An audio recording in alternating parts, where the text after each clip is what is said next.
கத்திரிக்காய் கிரேவி பண்ணுறதுக்கு ஒரு கடாயில் 3 டேபிள் ஸ்பூன் வேர்க்கடலை கூடவே 4 டேபிள் ஸ்பூன் கருப்பு எள்ளு 1/4 மூடி தேங்காய் சேர்த்துட்டு நல்லா கலந்துட்டு வறுத்தரலாம். ஆறுனதுக்கப்புறம் மிக்சியில் மாற்றிட்டு கொஞ்சமாக தண்ணி சேர்த்து நல்லா விழுத அரைச்சி எடுத்துக்கலாம். அடுப்பில் கடாயை வச்சு தாராளமாக எண்ணெய் சேர்த்து எண்ணெய் சூடான பிறகு நீல வாக்கில் நறுக்கி வச்சுருக்கிற கத்திரிக்காய் எல்லாத்தையும் சேர்த்துட்டு அடுப்பை மிதமான தணலில் வச்சு நல்லா பொரிச்சு எடுத்துக்கலாம்.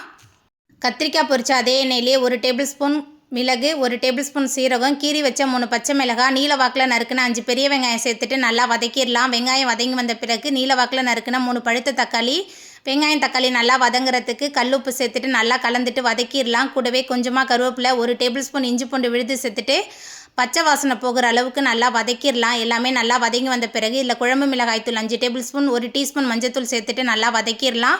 காரெல்லாம் உங்களுக்கு தகுந்த மாதிரி சேர்த்துக்கோங்க. ஏன்னா மிளகாய்த்தூள் காரம், பச்சை மிளகாய் காரம், மிளகுத்தூள் காரம் சேர்த்துருக்கோம்.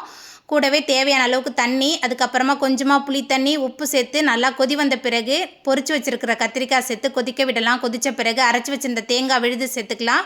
கூடவே மிக்ஸி கழுவி அந்த தண்ணி சேர்த்துட்டு நல்லா கலந்துட்டு கொதிக்க விடலாம். எல்லாமே சேர்ந்து நல்லா கொதித்து எண்ணெய் பிரிஞ்சு வந்ததுக்கப்புறமா நல்லா சுட சுட சாதம், அதுக்கப்புறமா பிரியாணி, இட்லியோடலாம் பரிமாறி பாருங்களேன். இந்த கத்திரிக்காய் கிரேவி ரொம்ப சூப்பராக இருக்கும். கத்திரிக்காய் சாப்பிடாதவங்க கூட இந்த முறையில் நம்ம சமைச்சு கொடுத்தோமா ரொம்ப விரும்பி சாப்பிடுவாங்க.